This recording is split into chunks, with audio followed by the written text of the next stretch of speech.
श्री शिवाय नमस्तुभ्यम। हर हर महादेव। दोस्तों, पूज्य गुरु जी ने अभी अपनी कल की शिव महापुराण की कथा में शनिवार अष्टमी के दिन किया जाने वाला एक हल्दी दीपक का एक ऐसा विशेष उपाय बताया है जो उन्होंने आज तक अपनी किसी भी कथा में नहीं बताया है। पूज्य गुरु जी ने कहा कि जब आपके हाथ तंग चल रहे हो, जब रुपये पैसे कहीं से प्राप्त ही ना हो पा रहे हो, जीवन में चारों तरफ से सिर्फ और सिर्फ परेशानियां आ गई हो, उनसे बाहर निकलने का कोई रास्ता ना दिखाई दे रहा हो, तो 22 मार्च 2025 शनिवार अष्टमी के दिन कर लेना एक हल्दी दीपक वाला यह उपाय होगी। हर मनोकामना पूरी मिलेगी, सभी दोषों से मुक्ति, इतना धन आएगा कि संभाले नहीं संभलेगा। माता लक्ष्मी जी और महादेव जी के आशीर्वाद से पूरे साल धन बरसता रहेगा। दोस्तों, जैसा कि आप सभी लोग जानते हैं कि 22 मार्च 2025 यानी शनिवार को पड़ रही है चैत्र महीने की अष्टमी तिथि। और दोस्तों, यह वह तिथि है जो चैत्र महीने में पड़ने वाली सबसे बड़ी और चैत्र महीने की पहली अष्टमी तिथि है, क्योंकि यह शनिवार के दिन पड़ रही है और हमारे हिंदू धर्म में इसका बहुत ही बड़ा और विशेष महत्व होता है। पूज्य गुरु जी ने कहा है कि अगर कभी भी मौका लग जाए और चैत्र महीने की अष्टमी तिथि शनिवार को पड़ जाए तो आप लोगों को सिर्फ और सिर्फ एक हल्दी दीपक वाला उपाय तो अवश्य ही करना चाहिए, क्योंकि इन दोनों तिथियों का संयोग बहुत ही कम आता है। इसी के साथ दोस्तों, गुरु जी ने कहा है कि जब भी चैत्र महीने की अष्टमी तिथि पड़े तो आप लोगों को सिर्फ और सिर्फ एक हल्दी दीपक वाला उपाय तो अवश्य करना चाहिए। यह उपाय इतना खास है कि अगर आपने सही मुहूर्त पर सही क्रिया अनुसार एक हल्दी दीपक वाला उपाय कर लिया, जो प्राचीन काल के समय का महाउपाय है, तो मान के चलिए दोस्तों, महादेव जी के आशीर्वाद से आपके जीवन का कितना ही बड़ा दुख हो, उससे आपको मुक्ति मिल जाएगी। आपकी कोई भी मनोकामना हो, मान लीजिए आप नौकरी की तैयारी कर रहे थे तो आपकी नौकरी लग जाएगी, आपका बंद पड़ा व्यापार चल पड़ेगा, और दोस्तों, आप जिस बीमारी से आप बहुत दिनों से परेशान थे, उस बीमारी से आपको मुक्ति मिल जाएगी। आपके जीवन में धन आना शुरू हो जाएगा, आपके जीवन में धन आने के नए नए रास्ते खुल जाएंगे, और मान के चलिए दोस्तों, फिर आपको किसी भी प्रकार की परेशानी का सामना नहीं करना पड़ेगा। इसीलिए दोस्तों, 22 मार्च शनिवार के दिन आप लोगों को इस वाले उपाय को जरूर कर लेना है। भले ही आपने पूरे साल भर इस उपाय को ना किया हो, पर अगर आपने इस चैत्र महीने में पड़ने वाली अष्टमी के दिन अगर इस वाले उपाय को कर लिया तो आपको इस उपाय को करने का वह फल मिलेगा जिसकी आपने कभी कल्पना भी नहीं करी होगी। इसीलिए आप लोग इस हल्दी के वाले उपाय को एक बार जरूर कर लेना, ताकि आप लोगों के हाथ से यह मौका न जा सके और आपको इस उपाय को करने का फल मिल सके। दोस्तों, यह उपाय पंडित जी ने अपनी अभी की ही शिव महापुराण की कथा में बताया है, जो इस उपाय को आज हम आपको बहुत अच्छे से समझाने वाले हैं। इस वीडियो को देखने के बाद इस उपाय को समझने के लिए आपको कोई और वीडियो को देखने की जरूरत नहीं पड़ेगी। तो दोस्तों, इस उपाय को आपको कैसे करना है, कब करना है, कहां पर करना है, और उपाय को करते समय आपको किन किन गलतियों को नहीं करना है और आपको किन किन बातों का ध्यान रखना है, यह सारी जानकारी हम आपको इस वीडियो में देंगे। तो चलिए भक्तों, उपायों को शुरू करते हैं। अगर आप भी चाहते हैं कि महादेव जी का आशीर्वाद आप पर सदैव बना रहे तो वीडियो को लाइक करें, चैनल को सब्सक्राइब करें और कमेंट बॉक्स में हर हर महादेव जरूर लिखें। और अपने फायदे के लिए, गरीबी दूर करने के लिए इस वीडियो को पूरा देख कर जाना। यदि आज आपने वीडियो को बीच बीच में से देखा, काट काट कर देखा, तो जीवन में आपको कभी सफलता हासिल भी नहीं होगी। देखिए दोस्तों, ये 22 मार्च शनिवार अष्टमी का दिन ये इतना खास होता है, इतना महत्वपूर्ण होता है। देखा गया है कभी कभी बड़े बड़े पूजा पाठ अनुष्ठान से जो मनोकामना पूर्ण नहीं होते, वह 22 मार्च शनिवार के दिन एक छोटे से उपाय करने से ही आपकी मनोकामना पूर्ण हो जाती है। अब हम समझते हैं इस वाले उपाय को हमें करना किस समय है। इस एक हल्दी दीपक वाले उपाय को हमें चैत्र महीने के शनिवार के दिन करना किस समय है। तो देखिए, इस उपाय को करने का जो समय है वह सुबह का समय है और शाम का समय भी है। अब देखिए, यहां पर हम मुख्य रूप से सुबह का समय नहीं बोलेंगे, क्योंकि 22 मार्च शनिवार अष्टमी का दिन है और इस दिन प्रदोष काल के समय का बहुत महत्व होता है। बाकी अगर सुबह के समय भी करेंगे तो भी अच्छा होगा, उसमें कोई भी दिक्कत वाली बात नहीं है। तो चलिए जानते हैं इस विशेष उपाय के बारे में। लेकिन उससे पहले एक प्रार्थना, अगर आप इस चैनल पर नए हैं तो आप इस वीडियो को लाइक करें, चैनल को सब्सक्राइब करें और कमेंट बॉक्स में आप अपनी राशि या अपना नाम जरूर डाल दें, क्योंकि हम राशि से जुड़ा भाग्य भी बताते हैं और भाग्य में चल रही परेशानियों को दूर करने के लिए वह आसान से आसान उपाय भी बताते हैं। तो चलिए अब हम अपने सबसे पहले उपाय चैत्र मास के दिनों में विशेषकर भगवान शिव और माता पार्वती और विष्णु भगवान का पूजन किया जाता है। अब साथ ही साथ अष्टमी का दिन भी पड़ गया है, तो ऐसा समझ लीजिए आपके जीवन में धन भी आएगा, सुख भी आएगा, धन बढ़ेगा भी, और साथ ही साथ आपके जीवन के सारे संकटों को भगवान शिव जी दूर कर देंगे। तो चलिए सबसे पहले बात कर लेते हैं सबसे पहले उपाय की, जो कि अष्टमी वाले दिन आपको विशेष कर करना है। और इस उपाय को करने से आपकी कोई भी ऐसी इच्छा, कोई भी विश जो अभी तक अधूरी है, पूरी नहीं हो रही है, तो आपकी बड़ी से बड़ी विश और मनोकामना भी पूरी हो जाती है। जब आप शनिवार अष्टमी वाले दिन इस पहले उपाय को कर लेते हैं तो देखिए, आप सभी जानते हैं कि श्री हरि विष्णु जो है, उन्हें तुलसी दल सबसे प्रिय है। बिना तुलसी माता के श्री हरि विष्णु अधूरे हैं और बिना तुलसी पत्तों के श्री हरि विष्णु का भोग अधूरा है। अब श्री हरि विष्णु को प्रसन्न करके आप अपनी किसी भी मनोकामना को पूरा कर सकते हैं, क्योंकि श्री हरि विष्णु प्रसन्न हो गए तो आपकी कोई भी विश और इच्छा, मनोकामना अधूरी नहीं रहेंगी। देखिए, हम सभी के घरों में माता तुलसी का पौधा अवश्य ही होता है। तो देखिए, हमें तुलसी जी के पौधे से सबसे पहले तो 3 पत्ते तोड़ने हैं। देखो, एकादशी वाले दिन आपको तुलसी के पत्ते नहीं तोड़ने हैं। तो देखिए, तुलसी जी के आपको 3 पत्ते तोड़ लेने हैं और इन तुलसी जी के पत्तों को तोड़ने के बाद आपको एक चुटकी हल्दी भी अपने साथ में लेनी है। हल्दी के अंदर आपको जल मिलाकर के पेस्ट के रूप में तैयार करना है और इसी के साथ में आपको एक दीपक भी लेना होगा। दीपक आप मिट्टी का भी ले सकते हैं, आटे का भी ले सकते हैं और इस दीपक में आपको शुद्ध घी डाल करके इसमें आपको लंबी रुई की बाती का प्रयोग करना है। देखिए दोस्तों, आपके पास है 3 तुलसी जी के पत्ते हैं। तो पहला जो तुलसी जी का पत्ता है, उस पर आपको सबसे पहले तो जो आपने हल्दी ली है उसकी एक बिंदी लगानी है। और पहला जो तुलसी जी का पत्ता है, आपके घर में भगवान विष्णु का चाहे कोई सा भी स्वरूप हो, चाहे लड्डू गोपाल जी का स्वरूप हो, या फिर भगवान कृष्ण की आपके मंदिर में प्रतिमा हो, या फिर भगवान श्री राम की प्रतिमाएं, उनके सामने आपको पहला तुलसी जी का पत्ता अर्पित करना है। अब देखिए दोस्तों, आपके पास जो 2 तुलसी जी के पत्ते हैं और आपके पास जो एक दीपक है, इन्हें आपको लेकर के पहुंचना है अपने ही घर में तुलसी जी के पौधे के पास में। देखिए, सबसे पहले तो आपके पास जो 2 तुलसी जी के पत्ते हैं, उन पर भी आपको हल्दी की एक एक बिंदी लगानी है और उन दोनों ही तुलसी जी के पत्तों को आपको अपने घर में तुलसी जी के पौधे के वहां पर ही अर्पित कर देने हैं। और इस प्रकार से यह दोनों पत्ते भी तुलसी जी के पौधे के पास में अर्पित करने के बाद अंत में जो आपके पास एक लंबी बाती का दीपक है, इसे आपको तुलसी जी के पौधे के पास में ही प्रज्वलित कर देना है। जो भी व्यक्ति अपने ही घर पर इस प्रकार से तुलसी जी के 3 पत्तों का यह उपाय कर लेता है तो उसका परिवार हमेशा खुश रहता है। उसके परिवार में कभी भी कोई भी संकट उत्पन्न नहीं होता है और यदि आपके घर में जो भी गृह क्लेश है वह भी समाप्त होते हैं। तो इस प्रकार से यह सुंदर सा उपाय करना है। अब बात करते हैं अगले उपाय की। देखो, यदि आपके जीवन में आर्थिक संकट बहुत अधिक हो रहे हैं, धन की समस्या लगातार जीवन में बनी हुई है, एक एक रुपयों को प्राप्त करने के लिए आपको बहुत अधिक मेहनत कर रहे हैं, तो आज रात्रि में सोने से पहले आपको हो यह एक चमत्कारी दीपक का उपाय अवश्य करना है।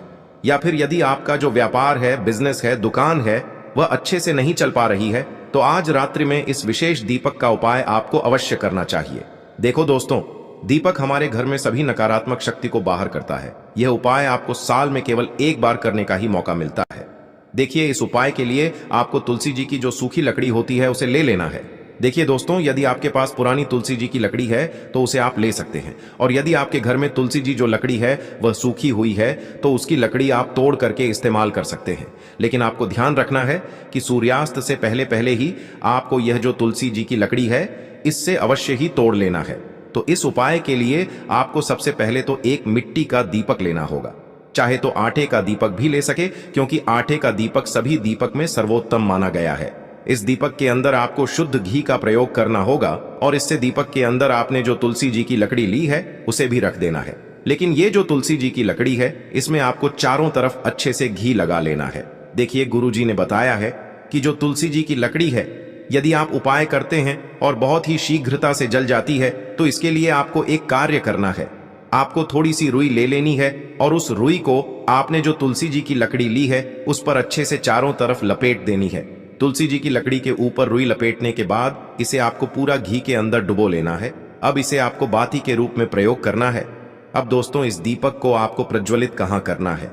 तो इस दीपक को आपको या तो भगवान विष्णु के सामने प्रज्वलित करना होगा, या फिर आपको भगवान श्री राम के सामने प्रज्वलित करना होगा, या फिर भगवान कृष्ण के सामने, यानी कि भगवान विष्णु के जो भी अवतार हैं उनके सामने आप ये दीपक प्रज्वलित कर सकते हैं, या फिर आप इस दीपक को माता तुलसी जी के सामने भी प्रज्वलित कर सकते हैं। पूज्य गुरु जी ने बताया है कि जो भी व्यक्ति इस प्रकार से तुलसी जी की डंडी से यह दीपदान कर देता है, उसके जीवन में कभी भी धन की समस्या नहीं होती है। इसीलिए आपको यह पूरे साल में केवल एक बार ही मौका मिलता है। इस उपाय को करके देखना, आपकी सभी इच्छाएं जरूर पूर्ण होंगी। यह जो उपाय है रात्रि में सोने से पहले करना है। बात करते हैं अगले। तुलसी के गमले में आपको वह कौन सी चीज डालनी है जिस उपाय को करने से आप अपने जीवन में महाधनी बन जाएंगे। इतना धन आपको मिलेगा कि कभी भी आपके धन में कमी नहीं आएगी, कभी भी आपका धन बर्बाद नहीं होगा। आपके पैसे की बर्बादी बिल्कुल आपके जीवन से रुक जाएगी। और जो लोग कहते हैं कि घर में पैसा तो आता है, पैसा रुकता नहीं है और पैसा बढ़ता नहीं है, वृद्धि नहीं हो रही है, उन्हें भी विशेष यह तीसरा उपाय अष्टमी वाले दिन जरूर करना चाहिए। तो देखिए, पहले ही आपको बता दिया कि श्री हरि विष्णु की पूजा और उनका भोग श्री मतलब तुलसी मैया के बिना अधूरा है ना। और तुलसी मैया जो है वह श्री हरि विष्णु के बिना अधूरी है। तो देखिए, जब भी आप तुलसी का कोई उपाय करेंगे तो सीधे सीधे आप श्री हरि विष्णु को प्रसन्न कर लेते हैं। अब व्यक्ति को, यानी जो भी व्यक्ति है, किस व्यक्ति को कितना धन देना है, यह श्री हरि विष्णु के हाथ में होता है। धन देने का काम मां लक्ष्मी करती है, जो कि मां तुलसी का ही एक रूप है। मां तुलसी जो है यह माता लक्ष्मी का ही स्वरूप है ना। तो आपको करना क्या है, आपको लेनी है यहां पर हल्दी पिसी हुई, जो कि श्री हरि विष्णु से जुड़ी हुई है, आपके गुरु ग्रह से जुड़ी हुई है, आपकी कुंडली में गुरु को मजबूत करती है, सुख सौभाग्य को खींचने का काम करती है, धन को बढ़ाने का काम करती है। तो एक चुटकी पिसी हुई हल्दी आपको लेनी है, और यह पिसी हुई सूखी हल्दी ही आपको अपने गमले में, तुलसी का पौधा जिस गमले में लगा है उसमें अच्छे से इस हल्दी को डालना है, ठीक है ना। और ओम नमो भगवते वासुदेवाय नमः इस मंत्र का जाप करना है। कितनी बार, कम से कम 11 बार जाप करना है। ओम नमो भगवते वासुदेवाय नमः इस मंत्र का जाप करते रहना है। और हल्के हल्के से तुलसी के पौधे में आपको पूरे गमले में पीसी हुई हल्दी का छिड़काव करना है। तो देखिए, जो व्यक्ति इस उपाय को अष्टमी के दिन कर लेता है, ऐसा समझ लीजिए अपने जीवन से नहीं आने वाली 7 पीढ़ियों के जीवन से निर्धनता और गरीबी को दूर कर देता है। क्योंकि हल्दी जो है ना, ये साधारण नहीं है। हल्दी इतनी उत्तम होती है कि रातों रात आपके जीवन में चमत्कार करती है। आपने देखा होगा कि कोई भी शादी होती है, विवाह होता है ना, कोई भी ऐसा शुभ काम हम करते हैं उसमें हल्दी जरूर लेते हैं।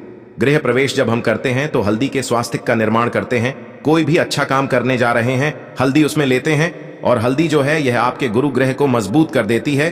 अगर कुंडली में गुरु कहीं ना कहीं मजबूत है तो इससे उत्तम उपाय आपको, ऐसा समझिए, अष्टमी का मिलेगा नहीं।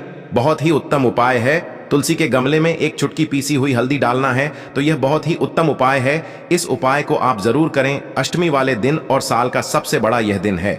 तो इस उपाय को करने से श्री हरि विष्णु और महादेव आपसे न केवल प्रसन्न होते हैं, आपसे इतना प्रसन्न हो जाते हैं कि जीवन में कभी आपके गरीबी और निर्धनता को नहीं आने देते हैं। तो चलिए अब बात कर लेते हैं अपने तीसरे उपाय की, जो कि मुख्य द्वार से जुड़ा हुआ है। और यह उपाय है स्थिर लक्ष्मी के वास के लिए।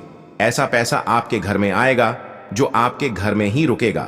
ऐसा पैसा कभी आपके घर में नहीं आएगा जो आपके घर से जाएगा, और विशेषकर फिजूल खर्ची में जाएगा।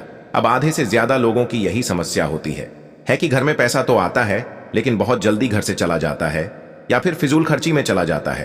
तो धन की बर्बादी जिन लोगों के घर में हो रही है, उन्हें विशेषकर यह तीसरा उपाय करना है। या जिन लोगों के पास बिल्कुल पैसा आना बंद हो गया है, सर पर लगातार कर्जा बढ़ रहा है, उन्हें भी यह विशेष तीसरा उपाय करना है।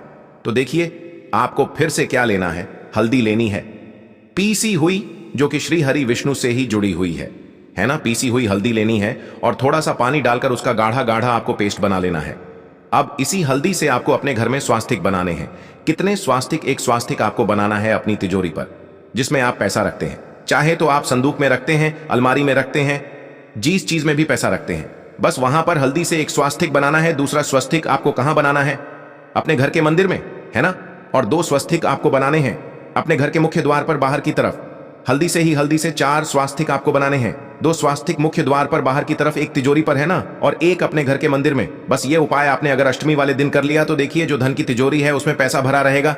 कभी भी धन की तिजोरी धन से खाली नहीं होगी, क्योंकि जहां पर हल्दी का स्वस्तिक एक होता है वहां कभी धन की कमी नहीं होती है। हमेशा वहां पर धन की देवी माता लक्ष्मी वास करती हैं, क्योंकि हल्दी किससे जुड़ी हुई है? श्री हरि विष्णु से। और मां लक्ष्मी कहां होती है? जहां श्री हरि विष्णु वास करते हैं। अब बात करें कि आपके घर का मंदिर जो है उसमें अगर आप एक स्वास्तिक बनाते हैं तो आपके घर से ऊर्जा जो है, पूरे में ऊर्जा फैलती है ना। तो आपके घर में पॉजिटिव एनर्जी बढ़ती है, सकारात्मक ऊर्जा बढ़ाती है। जब आप अपने घर के मंदिर में हल्दी का स्वस्तिक बनाते हैं, आपके घर से बुरी शक्तियां, नेगेटिव एनर्जी जैसी चीजें बिल्कुल आपके घर में नहीं रुकती है।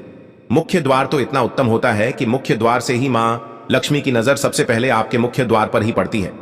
और मुख्य द्वार पर अगर आपने हल्दी के स्वस्तिक बना दिए तो मां लक्ष्मी देखते ही प्रसन्न हो जाती है, क्योंकि यह श्री हरि विष्णु से जुड़ी हुई है ना। और हल्दी के स्वास्तिक जहां पर जो व्यक्ति अपने घर के मुख्य द्वार पर बनाते हैं, ऐसा समझ लीजिए मां लक्ष्मी उनके घर में वास करती ही करती है। और कभी भी ऐसे घर को फिर छोड़कर नहीं जाती है। स्थिर लक्ष्मी का वास आपके घर में होगा। यह हल्दी के स्वास्थ्य वाला उपाय अष्टमी के दिन बहुत ही उत्तम है। साथ ही साथ कोशिश करें कि इस दिन गाय माता को हरी घास अवश्य खिलाएं। अगर आपको हमारी ये वीडियो पसंद आई हो तो हमारे इस वीडियो को लाइक करें, चैनल को सब्सक्राइब करें, कमेंट बॉक्स में लिखें हर हर महादेव, जय मां लक्ष्मी। अब बात करते हैं अगले उपाय की। में इस उपाय के लिए सबसे पहले तो आपको मात्र 3 शमी पत्र लेने होंगे।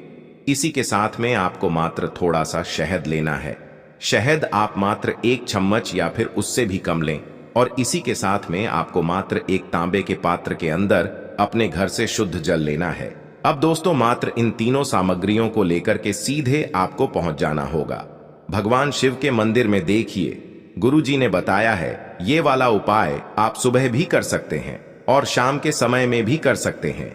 जब भी आपके पास समय हो तब आप इस उपाय को कर सकते हैं। देखिए सबसे पहले तो आप जो एक जल का पात्र लेकर के गए हैं उससे आपको धीरे धीरे शिवलिंग पर समर्पित कर देना है और लगातार आपको शिव महापुराण के मूल मंत्र श्री शिवाय नमस्तुभ्यम इस मंत्र का जाप करते रहना है। अब दोस्तों आपके पास जो शमी पत्र है, 3 शमी पत्र है, तीनों को आपको उस शहद के अंदर अच्छे से डुबो देना है। यानी कि तीनों शमी पत्र पर आप चारों तरफ अच्छे से शहद का लेपन कर देना है। अब दोस्तों इन शमी पत्रों से आपको भगवान शिव के शिवलिंग का श्रृंगार करना है। यानी कि आपको एक शमी पत्र शिवलिंग के ऊपर रख देना, ये दूसरा शमी पत्र आपको शिवलिंग के दाएं तरफ रख देना है और तीसरा शमी पत्र आपको शिवलिंग के बाएं तरफ चिपका देना है। यह बात हमेशा ध्यान रखना कि डंडी का जो भाग होगा वो जलाधारी की तरफ रहेगा। इस प्रकार से आपको इन तीनों शमी पत्रों से भगवान के शिवलिंग का श्रृंगार करना है और लगातार आपको श्री शिवाय नमस्तुभ्यम या फिर ओम नमः शिवाय इस मंत्र का जाप करते रहना है।